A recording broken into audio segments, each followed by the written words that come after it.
Hello. क्या आप BCom first year में हैं? क्या आप तैयारी करना चाहते हैं बीकॉम फर्स्ट ईयर का? तो आपने सही वीडियो पे क्लिक किया है। बीकॉम फर्स्ट ईयर के बच्चों के लिए मैं इसी तरह से इंपॉर्टेंट वीडियो बनाते रहता हूँ, क्योंकि फर्स्ट ईयर में ना बच्चों को जानकारी देने वाला कोई भी नहीं होता अगर घर में पढ़े लिखे नहीं है तो। साथ ही साथ अलग अलग यूनिवर्सिटी जो है पूरे छत्तीसगढ़ के अंतर्गत, उन सभी में किस तरह से क्वेश्चन आते हैं, क्या पढ़ना चाहिए, इसके डाउट लेकर के बच्चे ऑनलाइन आते हैं, गूगल पे सर्च करते हैं, वगैरह वगैरह, यूट्यूब पता नहीं कहाँ कहाँ। यहाँ पर आपको सोल्यूशन मिल जाता है। इंस्टाग्राम में भी मेरी आईडी है, जहाँ पर आप मुझे फॉलो करके इंपॉर्टेंट जो वीडियो मैं डालते रहता हूँ उसको स्टोरी के थ्रू देख सकते हो, पोस्ट के थ्रू देख सकते हो। चैनल को सब्सक्राइब करके नोटिफिकेशन को ऑल पे सेट करके यहाँ से भी देख सकते हो। साथ ही साथ टेलीग्राम में मेरा चैनल है, उसको ज्वाइन कर लेना, ताकि इंपॉर्टेंट क्वेश्चन के पीडीएफ में वहाँ डालूँ तो आपको पता चल सके, आप देख सके। समय समय पर एग्जाम जब आते हैं तो मैं आपको बहुत सारे ढेरों वीडियो और क्वेश्चन बना करके देता हूं जो आपके एग्जाम में आते हैं। और हर साल की तरह इस साल 2023-24 में भी बहुत सारे बच्चे पास भी हुए हैं। कुछ बच्चे जो बहुत ही रेयर पढ़ाई करते हैं, मतलब बहुत ही कम पढ़ाई करते हैं। एक तो उनकी इच्छा नहीं होती, दूसरी पढ़ाई के लिए उनके पास उतनी क्षमता, उतनी प्लानिंग, उतनी माइंडसेट कुछ होता ही नहीं, मतलब बस कैजुअली पढ़ते हैं। तो ऐसे कुछ बच्चे हैं जो सिंपली में अटक गए हैं। लेकिन आप सभी के साथ ऐसा कुछ भी ना हो, इसीलिए ये वीडियो आपके लिए बहुत इंपॉर्टेंट है। सबसे पहले देखो, बीकॉम का जो फर्स्ट ईयर के स्टूडेंट हैं वो दो प्रकार के हो सकते हैं। एक जो सेमेस्टर वाले हैं, दूसरा जो ईयरली वाले हैं, जो साल में एक बार दिलाएंगे। ठीक है, साल में एक बार जो दिलाने वाले हैं वो थोड़े से निश्चिंत हो जाते हैं, क्योंकि साल में एक बार पेपर है। सेमेस्टर वालों को ये निश्चिंतता बिल्कुल नहीं होती। उनके माइंड में हमेशा प्रेशर बना रहता है, क्योंकि रेगुलर कॉलेज जाना होता है और अपने पढ़ाई को भी कंटिन्यू करना होता है। एक बात ध्यान में रखना, सेमेस्टर वालों का जो भी सब्जेक्ट होता है वो मैं जो ईयरली वाले जो बच्चे बता रहा हूँ उनसे थोड़ा सा अलग है। क्योंकि सेमेस्टर वालों का अभी का जो फाइनेंशियल अकाउंटिंग है वो बिल्कुल थोड़ा अलग है, कुछ कुछ चैप्टर है, कुछ कुछ अलग है उसमें। बाकी जो ईयरली वाले पढ़ते हैं उनका पूरा पैटर्न बिल्कुल अलग है, उसमें काफ़ी ज़्यादा चैप्टर्स है, मैंने देखा है।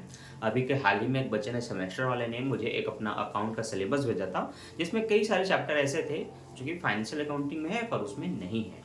तो हमने ये देखा कि अब क्या हो रहा है कि सेमेस्टर को बिल्कुल अलग करने की कोशिश की जा रही है फाइनल वालों से, जो कि सही भी है। फाइनल वालों का एग्जाम सीधा अप्रैल मार्च में होगा, सेमेस्टर वालों का अभी हो जाता है। लगभग आपका अगर मई जून से 17 आपका खुल गया तो ठीक उसमें 4 से 5 महीने बाद आपका एग्जाम स्टार्ट हो जाता है। तो ऐसी स्थिति में दोनों का कंपैरिजन करना ही गलत है। तो ये मैं इसलिए बता रहा हूँ ताकि जो सेमेस्टर वाले बच्चे हैं वो ये समझ पाए कि आपको 10 जगह कहीं पूछना नहीं है कि क्या पढ़ें, कैसे पढ़ें। आपको रेगुलर कॉलेज जाना है, आपके कॉलेज में आपको सिलेबस दिया जाता है कि फर्स्ट सेमेस्टर के लिए ये विषय पढ़ना है और इतने से इतना ही पढ़ना, इससे ज़्यादा नहीं। और वहाँ पर तैयारी भी वैसी करवाई जाती है जितना आपके फर्स्ट सेमेस्टर में आ सके। तो वहाँ पर थ्योरी भी आती है, कुछ कुछ प्रैक्टिकल भी आते हैं। और जो बच्चे डरे हुए हैं, यार मेरा सेमेस्टर है और मैंने प्रैक्टिकल की तैयारी नहीं की है, मैं अकाउंट में फेल हो जाऊंगा, तो फेल नहीं होगी। इतना थ्योरी जरूर दिया जाता है जिससे आप पढ़ के पास, लिख करके पास हो सके। मैंने अभी लगभग 2 साल के सेमेस्टर के क्वेश्चन देखे हैं जो बिलासपुर यूनिवर्सिटी पूछता है। यहाँ पर इतने इजी थ्योरी पूछे गए हैं, प्रैक्टिकल तो नाम मात्रा था, मतलब 2-4 ही प्रैक्टिकल थे। मतलब प्रैक्टिकल नहीं भी आता तभी बच्चे पास हो चुके हैं। बहुत सारे बच्चों को मैं जा रहा हूँ जो पास हो चुके हैं, तो आप भी हो सकते हैं। आप थोड़ा 2-3 साल का क्वेश्चन पेपर अपने सीनियर से मांग करके अपने डाउट को क्लियर कर सकते हैं कि क्वेश्चन पेपर कैसा आता है। बात करते हैं ईयरली वालों की, जिनका साल में एक बार पेपर होना है। आपकी प्लानिंग ऐसी होनी चाहिए सारे विषय को लेकर के कि सबसे पहले जो आपके लिए टफ है उसको आप अभी से पढ़ाई शुरू कर दो। वो टफ अकाउंट हो सकता है, मैथ्स हो सकता है, इंग्लिश हो सकता है, सबकी अपनी अलग अलग पॉइंट्स है। अब ऐसा नहीं कि मैंने 3 नाम लिए तो बाकी इजी है, बाकी को पढ़ने की कोशिश करो। जब आप पढ़ने लगोगे तब आपको एहसास होगा कि यार कम्युनिकेशन टफ है, या फिर बीआरएफ टफ है, जिसको बिजनेस रेगुलेटरी फ्रेमवर्क बोलते हैं। तो देखो सबकी माइंड ना अलग अलग है, तो कठिन या सरल आपको अपने पढ़ाई के हिसाब से जज करना है कि आपको क्या सरल है, क्या कठिन लग रहा है। अब जैसे मैं अकाउंट को कठिन बोलूँ, पर जिन बच्चों से अकाउंट बन जाता है ट्यूशन करके या मेरा वीडियो देख करके, वो कहेंगे सर सबसे सरल विषय अकाउंट है। मैं भी यही कहूंगा कि सबसे सरल विषय अकाउंट है अगर आप अकाउंट बनाना जानते हैं तो। ठीक है, तो ये जो हम कठिन और सरल चीजें ये आप पर छोड़ते हैं। आपकी प्रैक्टिस कैसे डिपेंड उस पर करता है कि वो चीजें सरल है या फिर कठिन है। अब ये ध्यान देना, क्या प्लानिंग होनी चाहिए आपकी। प्लानिंग ये होनी चाहिए कि सबसे पहले आपको समझना होगा कि एग्जाम में ना हर सब्जेक्ट से कौन कौन से चैप्टर से क्वेश्चन आते हैं। सबसे पहले ये जानो, प्लानिंग बनाओ कि कौन से चैप्टर आते हैं। देखो मैं आपको बता रहा हूं एग्जाम की प्रिपरेशन कैसे करनी है। ठीक है, एग्जाम की प्रिपरेशन में सबसे पहले आपको जानना है इंपॉर्टेंट चैप्टर्स। ठीक है, सबसे पहला पॉइंट है आपका इंपॉर्टेंट चैप्टर्स। जब आपको इंपॉर्टेंट चैप्टर पता रहेगा ना, तब फिर आप उन्हीं को पढ़ोगे जो एग्जाम में आना है। अन्यथा अगर आपको चैप्टर ही नहीं पता, तो मैं आपको बता दूं फाइनेंशियल अकाउंटिंग में लगभग 20 से ज्यादा चैप्टर हैं। वैसे ही लगभग 18 से 20 चैप्टर मैथमेटिक्स में है, जबकि आपको पता है कोई 5 ही क्वेश्चन एग्जाम में आता है, अथवा में एक और आएंगे तो लगभग 10 मान लेते हैं, तो कोई 10 चैप्टर से आएगा। तो फिर बाकी के जो 10-15 चैप्टर एक्स्ट्रा हैं उनको आप क्यों पढ़ेंगे? इसलिए मैंने कहा चैप्टर, इंपॉर्टेंट चैप्टर आपको पता होना चाहिए। ठीक है, अब दूसरी बात, इस चैप्टर के अंदर भी ना एक टॉपिक होता है। मतलब अगर मैंने आपको बोल दिया कि जर्नल एंट्री पढ़ना है फाइनेंशियल अकाउंटिंग में, बिजनेस मैथमेटिक्स में एवरेज पढ़ना है फर्स्ट यूनिट से, तो इसका ये मतलब नहीं कि आप पूरे एवरेज को बनाते रहे बिजनेस मैथमेटिक्स में, फाइनेंशियल अकाउंटिंग में पूरे जर्नल एंट्री को बनाते रहे, ऐसा नहीं होता। देखो एग्जाम में जो क्वेश्चन होंगे वो आपके 15 नंबर के होंगे, वो भी एक को। ठीक है, मैथमेटिक्स में कई बार वो 2 हो जाते हैं, लेकिन किस तरह से होते हैं मैथमेटिक्स में याद रखना, 2 होते हैं, तो एक 7 नंबर एक 8 नंबर या फिर दोनों 7.5 नंबर के होते हैं। ठीक है, इस तरह से वो डिवाइडेड होकर के ए और बी करके 2 आते हैं, तो वो तो अलग चीज है, अभी हम अपने अकाउंट के हिसाब से समझ रहे हैं, तो ध्यान देना। जब आपको इंपॉर्टेंट चैप्टर को पता चल जाए तो उसके अंदर इंपॉर्टेंट टॉपिक को पता होना चाहिए, क्योंकि इससे क्या होगा, आपको कम समय में आप कम चीजें पढ़ के बेहतर तैयारी करते हैं। जैसे आपको चलो एक चैप्टर पता चल गया जिसके अंदर लगभग 50 क्वेश्चन है, तो फिर 50 क्वेश्चन को बनाने भीड़ गए ना, तो गया आपका फिर 50 दिन, 25 दिन, 30 दिन, 1 महीना। तो ऐसे तो नहीं करना है, 1 महीने में आपको पूरा एक चैप्टर के लिए इतना दिन तो नहीं गवाना है। तो बेहतर प्लानिंग क्या होगी, सबसे पहले चैप्टर ढूंढो क्या इंपॉर्टेंट है, उसके अंदर टॉपिक को ढूंढो क्या इंपॉर्टेंट है, उस टॉपिक को पढ़ो। जैसे कि मैंने बताया था जब आपको एवरेज पढ़ा रहा था बिजनेस मैथमेटिक्स में, अगर आपने वीडियो नहीं देखा तो चैनल के डिस्क्रिप्शन बॉक्स में मैं लिंक दे देता हूँ बिजनेस मैथमेटिक्स का और एवरेज का, आप जाकर के देख सकते हैं इंपॉर्टेंट टॉपिक को। देखो ध्यान से, एवरेज में मैंने आपको बताया था कि जो 2 कॉलम के क्वेश्चन होते हैं, जो एक्सरसाइज बी है आपका, क्या है वो एक्सरसाइज बी, इसके क्वेश्चन एग्जाम में आते हैं। आपको एवरेज का भी क्वेश्चन अटेम्प्ट करना है तो इनको पढ़िए। साथ ही साथ 2 टॉपिक और हैं जो मैंने उस पर बताया था, उसके लिए आप वीडियो पूरा देख लो। तो मैंने क्या किया था आपके लिए सरल, हमने देखा कि मैथमेटिक्स के चैप्टर में एक्सरसाइज ए होता है, बी होता है, सी होता है, डी होता है, ई होता है, एफ होता है, जी होता है, एन होते हैं, इतने सारे एक्सरसाइज होते हैं, लेकिन किसी 2 या 3 एक्सरसाइज से क्वेश्चन आना होता है। तो मैंने आपको पहले इंपॉर्टेंट चैप्टर बताया कि आपको एवरेज पढ़ना है, उसके अंदर 2 टॉपिक बता दी कि इस यूनिट या उस यूनिट को पढ़ लीजिए जो एग्जाम में आता है। तो मैंने आपका काम बहुत ही सरल कर दिया। जहां पर आपको 50 क्वेश्चन बनाने थे, वहीं पर आपका क्वेश्चन मैंने घटा करके 10 से 20 कर दिए, उससे भी कम कर दिए, 10 ही समझो। इससे क्या हुआ, बच्चों ने कम समय में कम चैप्टर के कम टॉपिक को पढ़ा, लेकिन एग्जाम में पूरे नंबर लेके आए। जिनका टारगेट था 50 लाने का, उन्होंने 50 लाया, 60 लाए, 75 लाए, 40 लाए, 45 लाए, जिनकी जैसे तैयारी थी उनके वैसे नंबर्स आए हैं। ठीक है, तो ये चीजें आपकी सबसे पहले प्लानिंग में शामिल होनी चाहिए कि मुझे सभी सब्जेक्ट्स का इंपॉर्टेंट चैप्टर पता होना चाहिए, फिर उसके अंदर इंपॉर्टेंट क्वेश्चन क्या ये पता होना चाहिए। अब ध्यान देना, मैं आपको बताता हूं कि अकाउंट में क्या क्या है, उसके हिसाब से आपकी पूरी प्लानिंग हो जाएगी।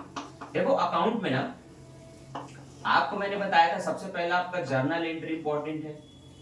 ठीक है, इसमें सेकंड आपका फाइनल अकाउंट इंपॉर्टेंट है, इसमें फिर आपका तीसरा कंप्यूटर के चैप्टर इंपॉर्टेंट है जो कि पूरी थ्योरी है। ठीक है, इसमें आपका हायर परचेस इंपॉर्टेंट है, और इसके बाद आपका जो 5 यूनिट है वो पार्टनरशिप का और जॉइंट वेंचर का दोनों का है, तो आप इसको पार्टनरशिप ले सकते हैं। तो जब मैंने आपको ये इंपॉर्टेंट चैप्टर बता दिया, तो अब आपको क्या करना है, इसी इंपॉर्टेंट चैप्टर के अंदर जाकर के इनके प्रैक्टिकल को देखना है कि किस किस तरह के प्रैक्टिकल हैं, सर ने किस तरह से समझाया था। अगर मुझे समझ में आ गया वीडियो देख करके, तो अब मैं क्यों ना उसको बना करके देखूं, इस तरह से प्रैक्टिस करना है। ठीक है, अगर हम किसी थ्योरी विषय की बात करें, है ना, किसी थ्योरी विषय की बात करें, जैसे कि वो हिंदी हो सकता है, ठीक है, या फिर आपका बिजनेस इन्वायरमेंट हो सकता है, या फिर आपका बिजनेस इकोनॉमिक्स हो सकता है, ठीक, या बीआरएफ हो सकते हैं जिसको बिजनेस रेगुलेटरी फ्रेमवर्क बोलते हैं, या फिर आपका कम्युनिकेशन हो सकता है, तो ये आपके कुछ अलग अलग ना क्या कहते हैं विषय हैं। देखो मैं बता रहा हूँ कि हर विषय में 15 से 20 या अधिक चैप्टर हो सकते हैं, पर मैंने क्या बोला, एग्जाम में कोई 5 क्वेश्चन आते हैं, यूनिट 1 में 1 अथवा करके 2, उसी तरह से 5 यूनिट के 5 क्वेश्चन अथवा करके वो जब डबल हो जाएंगे 10 क्वेश्चन। तो क्या आपको सभी के 20-25 चैप्टर पढ़ना जरूरी है? क्या ये वाकई जरूरी है?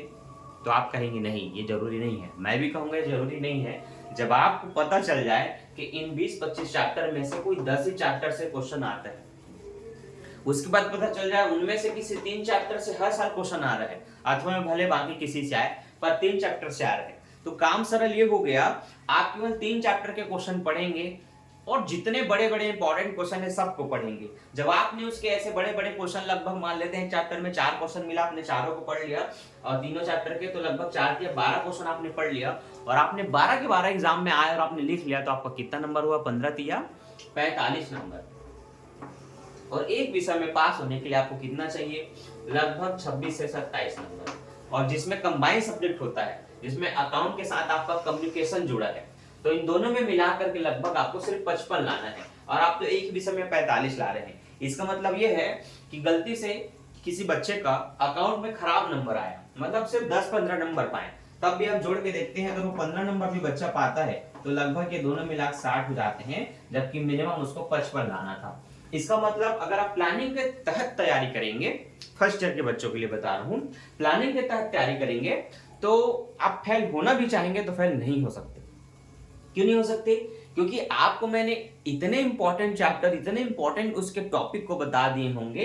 जब आप वीडियो को पूरा देखेंगे मेरे चैनल के अंदर जा करके, अभी पहले इसको देख लो, समझ लो, तब पता चलेगा कि क्या क्या वीडियो देखना है, कैसे तैयारी करना है।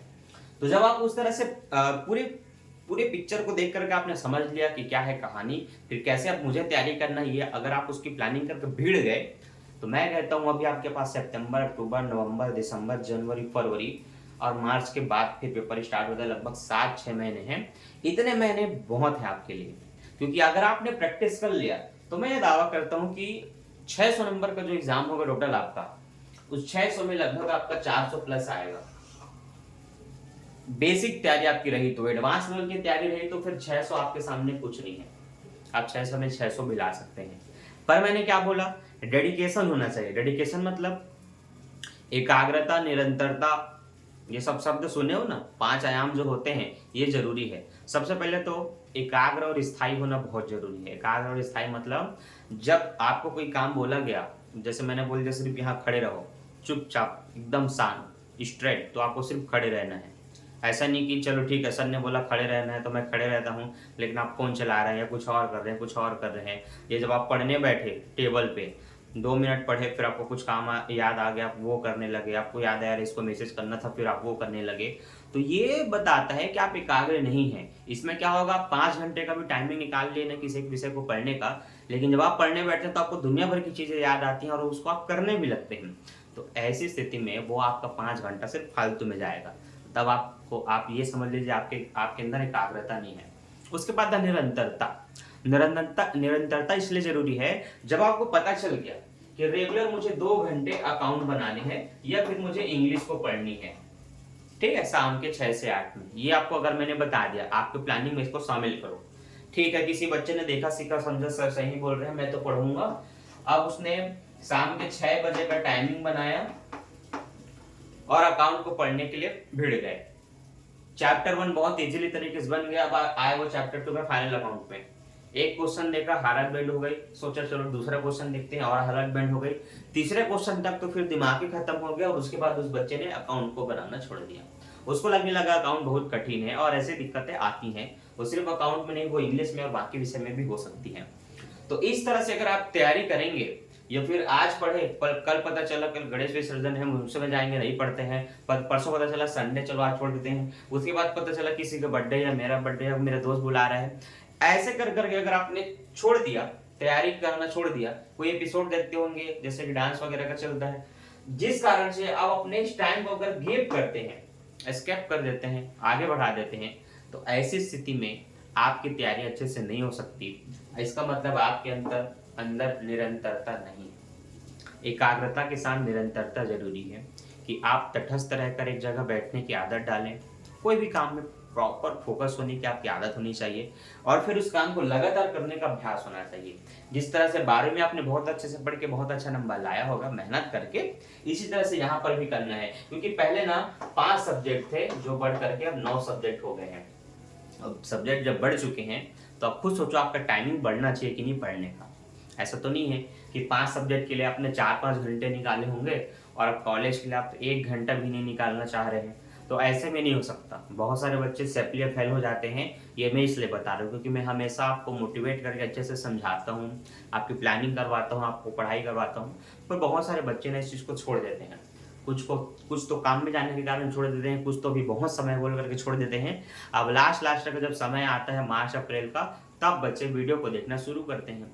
उस 1 हफ्ते 10-15 दिन में आप क्या सीखोगे? ना अकाउंट बना पाओगे ना किसी अदर विषय को, क्योंकि माइंड में एक घोड़ा दौड़ेगा, प्रेशर रहेगा। तो फिर आप घोड़े को कंट्रोल करोगे कि पढ़ोगे, आप वो सोचो।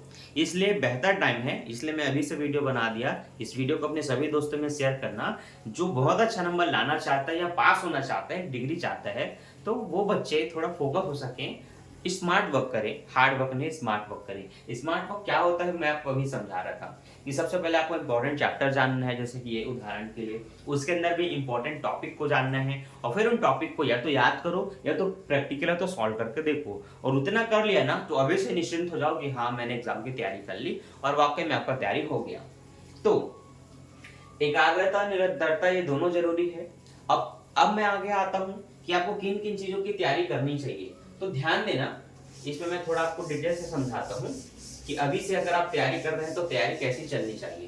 तैयारी का कुछ ये रूल है कि जब आपने ये टारगेट लिया कि मुझे रेगुलर अकाउंट बनाना है, रेगुलर मैथमेटिक्स बनाना है और एक कोई सा भी सब्जेक्ट पढ़ना है, वो हिंदी हो सकता है या कोई सा भी आपका थ्योरी पर्सनल या आपकी चॉइस है, ठीक है, या फिर आप अलग अलग विषय ऐड करते हैं। तो मैं ये चाहूंगा एक दिन के आड़ में या लगभग 7 दिनों में कम से कम 4 दिन आपका अकाउंट और मैथमेटिक्स जरूर चले, ठीक है। आप हफ्ते को 2 भागों में डिवाइड कर लो, एक तो आपका 3 दिन, एक तो आपका 4 दिन, ठीक है। आप याद रखो कि इन 4 दिन में आपको रेगुलर अकाउंट और मैथ्स तो बनाना ही है, साथ ही साथ कोई थ्योरी का सब्जेक्ट ऐड करना है, लेकिन बाकी के 3 दिनों में वो बाकी के थ्योरी आपको उसमें पढ़ना है। वो आपके थ्योरी जो होंगे वो इकोनॉमिक्स हो सकते हैं, इन्वायरमेंट हो सकते हैं या कम्युनिकेशन हो सकता है ना। इस तरह से क्या होगा, लगभग आप 3-6 विषय की तैयारी करते रहेंगे और इस टारगेट पे चूंकि आपके पास 6 महीने हैं तो लगभग आप 2 महीने में ना, अगर आप थ्योरी इसमें लेके चल रहे हैं, इसमें लेकर चल रहे हैं, तो किसी 2 थ्योरी सब्जेक्ट को तो बिल्कुल आप कंप्लीट ही कर सकते हैं। वो इकोनॉमिक्स भी हो सकता है, वो कम्युनिकेशन भी हो सकता है, कोई भी 2 विषय होंगे इसको आप खत्म कर देंगे। मतलब आगे के जो 2 महीने होंगे इसमें बाकी के जो 2-3 सब्जेक्ट बचे हैं उनको ऐड कर सकते हो। ऐसा करते करते ना देखो 4 महीने के अंदर, 4 से 5 महीने के अंदर आपको क्या करना है, 4 महीने में कर ले तो बहुत अच्छी बात है। आपको अपने सारे सब्जेक्ट को कंप्लीट करना है, जितने इंपॉर्टेंट क्वेश्चन बताए जाएंगे उन क्वेश्चन को पढ़ना है, याद करना है और लिख लिख करके प्रैक्टिस करनी है। तो 2-2 महीने में आपका आपने लगभग 4 से 4, 3-3 में 5-5 विषय जब आपने कंप्लीट कर लिया और आने वाले पूरे 5 महीने के अंतर्गत आपने सबको कंप्लीट कर लिया, तो बस अब उसके बाद रिवीजन करना है 1 महीने और एग्जाम की तैयारी आराम से बैठकर निश्चिंत होकर के करना है। जो फ्री माइंड होता है ना वो बहुत जबरदस्त माइंड होता है, क्योंकि ऐसे में जब बच्चे एग्जाम में जाते हैं ना तो कुछ क्वेश्चन नहीं भी पढ़ा है तो उसको कैसे लिखे बना करके इतना भी बच्चों को समझ में आ जाता है। क्योंकि मैं एग्जाम जैसे करीब करीब आता है ना, मैं आपको हिंट देता हूँ कि कैसे आप वेट अ मिनट कि कैसे आप कम समय में मतलब बिना पढ़े भी किसी टॉपिक को आप कैसे लिख सकते हैं। इसके बारे में डिटेल से एक वीडियो है और हम इसी तरह से वीडियो बनाते रहते हैं ताकि बच्चों को नहीं भी पता है तो वो चीज़ें लिखना आए, ठीक है। आज अगर हम जाएंगे एग्जाम में हॉल में तो हमें नहीं भी पता है तब भी हम लिखना जानते हैं, तो हम कुछ ना कुछ पेज में भर के आ जाएंगे और आराम से अगर 15 में 15 नहीं मिला तो आपका 8, 7, 10 नंबर कहीं नहीं गया। ये प्रैक्टिस आपको कैसे करनी है सब कुछ मैं समझाऊंगा, इसीलिए लंबे समय तक चैनल में जुड़े रहो ताकि कम से कम आपका पास आप इजीली कर सको बीकॉम को, ठीक है। तो याद रहे ये कुछ मुख्य टॉपिक कि मैंने बोला आपको चैप्टर इंपॉर्टेंट ढूंढना है, उसके अंदर क्या टॉपिक है वो ढूंढना है, उन टॉपिक की प्रैक्टिस करनी है, प्लानिंग बनाना है, रेगुलर का टाइम टेबल बनाना है। देखो अगर आप कॉलेज जाते हो तो अच्छी बात है, नहीं जाते हो तो आप मॉर्निंग में कोई 2 घंटा 3 घंटा निकाल लो, आपका जो आफ्टरनून का टाइम है उसमें 2-3 घंटा निकाल लो, आपका इवनिंग में आप 2 घंटा निकाल लो, नाइट में निकाल लो 1-2 घंटा। मतलब आपका जो भी समय है, आपका काम धाम कंप्लीट करते हुए अगर आप एक एक दो दो घंटे निकाल लेते हो ना, तो ये देखा जाता है कि आपने क्या क्या टाइमिंग निकाला है। ठीक है, अगर आपने ये सभी टाइम में दो दो घंटे एक एक घंटे निकाले, इसका मतलब आप 4 सब्जेक्ट का तैयारी पर डे कर रहे हो। ये सबसे ज्यादा इंपॉर्टेंट है। कोई बच्चा अगर केवल चलो मॉर्निंग में नहीं निकालता है, आफ्टरनून इवनिंग या नाइट में निकालता है, या केवल 2 ही टाइम पे निकालता है, इसका मतलब वो एक दिन में केवल 2 सब्जेक्ट का तैयारी करेगा। कोई 3 जगह का टाइम निकालता है, मतलब वो एक दिन में 3 सब्जेक्ट का तैयारी करेगा। और फिर ये आपका पूरा 7 दिन चलना है, जिसमें से जो तीन विषय 3-4 दिन पढ़ेगा, तो उसको बदल करके आने वाले 3-4 दिन में कोई दूसरा 3 विषय पढ़ेगा। इस तरह से उस बच्चे का 6 सब्जेक्ट की तैयारी होगी। तो ये चीजें थोड़ा कर करके देखो, 2 महीने इसकी प्रैक्टिस करो, देखो 2 महीने में आप क्या कंप्लीट कर लेते हो। अब मुझसे पूछोगे कि सर सबसे सरल क्या है जो 2 महीने में कंप्लीट हो सकते हैं, तो मैं आपको सलाह दे सकता हूं कि सबसे सरल हो सकता है आपका हिंदी और इंग्लिश। क्योंकि इंग्लिश में बच्चों को ग्रामर की प्रैक्टिस करनी होती है, जो कि बहुत सरल चीज है। जिनको पहले से ग्रामर पता है तो थोड़ा बहुत ही अभ्यास करना है, बाकी जिनको नहीं है उनके लिए थोड़ा मेहनत करना पड़ेगा, लेकिन 2 महीने बहुत समय होते हैं, आप कवर कर सकते हैं। साथ ही साथ हिंदी का, अब ये मत सोचो कि पूरा बुक है आपके पास, ऐसा नहीं है। हिंदी सबसे सरल विषय है बीकॉम फर्स्ट ईयर का, जिसमें सबसे इजी टॉपिक आते हैं। और वो टॉपिक क्या होते हैं, जिस पर डिटेल वीडियो पड़ा है मेरे चैनल में, आप जा करके देख सकते हो। बीकॉम टेक्स्ट करके एक प्लेलिस्ट बनाया हूं, उसमें जा करके देखो, आपको हर विषय की ना इंपॉर्टेंट वीडियो मिलेंगे, जिसमें आपको पता चलेगा कि क्या क्वेश्चन पढ़ना है, कैसे पढ़ना है, कौन से एग्जाम में आते हैं, कौन से नहीं आते। इन सबको मैंने डिटेल से समझाया और बताया है। तो आप इसको मेरे हिसाब से 2 महीने में आराम से कवर कर सकते हो। तो आपके 9 विषय में एक विषय हटा दो, पर्यावरण 8 विषय है, 8 में ये 2 कंप्लीट हो गया, अब 6 विषय बचा। तो इन 6 विषय को 3 महीने में नहीं कर लोगे, आराम से हो जाएगा, बहुत इजीली हो जाएगा। तो कुल मिलाकर समझ लो 5 महीने आपने भरपूर तैयारी कर ली, और टारगेट हमारे यही था कि 5 मिनट में आपकी 5 महीने आपका कंप्लीट तैयारी हो जाए। देखो ये तैयारी और भी जल्दी हो सकती है, डिपेंड करता है कि आपकी पढ़ने की क्षमता कैसी है, आपका इंटरेस्ट है कि नहीं। क्योंकि कई बच्चे बिना इंटरेस्ट के चलो सर ने बोला तो स्टार्ट कर देते हैं, करके करेंगे, कम पढ़ेंगे। देखो मैं ये कभी नहीं कहूंगा कि सारे सब्जेक्ट ईजी हैं, सब्जेक्ट कठिन हैं, लेकिन सरल कैसे होता है, जब आप मेहनत करेंगे।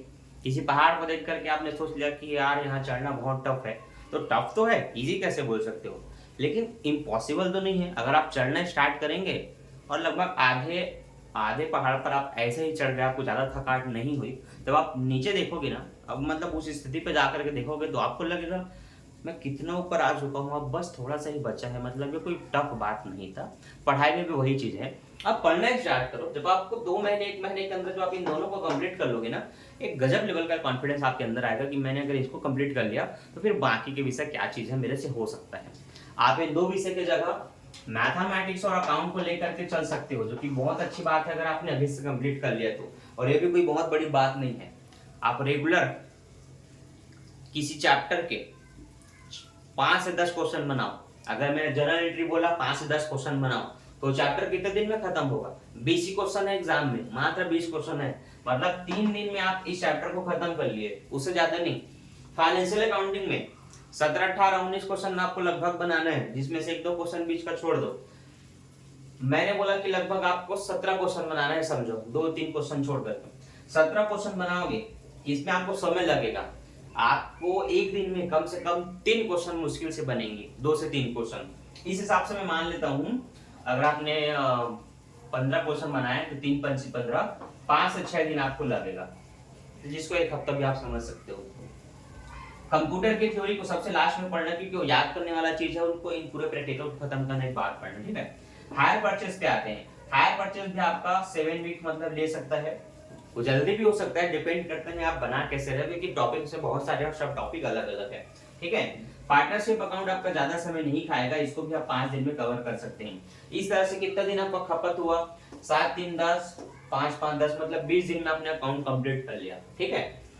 चलो उतना ही दिन मैथमेटिक्स में लगा, 40 दिन में आपने दोनों को कंप्लीट कर लिया। मैंने 1 महीने बोला था, चलो आपने 40 दिन में कंप्लीट कर लिया, और वो हो भी गया कंप्लीट। अब उसका क्या करना है, बस वीडियो देख लेना है जो चैनल पर डेवलप हुआ है, देख करके रिवाइज कर सकते हो, प्रैक्टिस नहीं करना है, कोई दिक्कत नहीं है। अब आप इनकी तैयारी कर सकते हो, और तैयारी हो भी जाएगा, ठीक है। तो बातें बहुत छोटी है और साधारण सी है, लेकिन इस पे काम करना जरूरी है। और सब कुछ आप पे डिपेंड है। मैंने केवल सलाह दी है, एक प्लानिंग बताई है, आपका मार्गदर्शन किया है, बाकी मेहनत आपको ही करना है। अगर आपने क्वेश्चन नहीं बनाया, अगर आपने थ्योरी याद नहीं की, तो फिर आपके लिए बीकॉम काफ़ी टफ होने वाला है।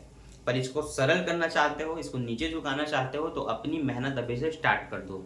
तो best of luck, best of luck. Thanks for watching. Video को दोस्तों में शेयर कर देना, लाइक कर देना, ताकि ये वीडियो और वायरल हो सके। बाकी मिलता हूँ नेक्स्ट वीडियो में। Thanks for watching.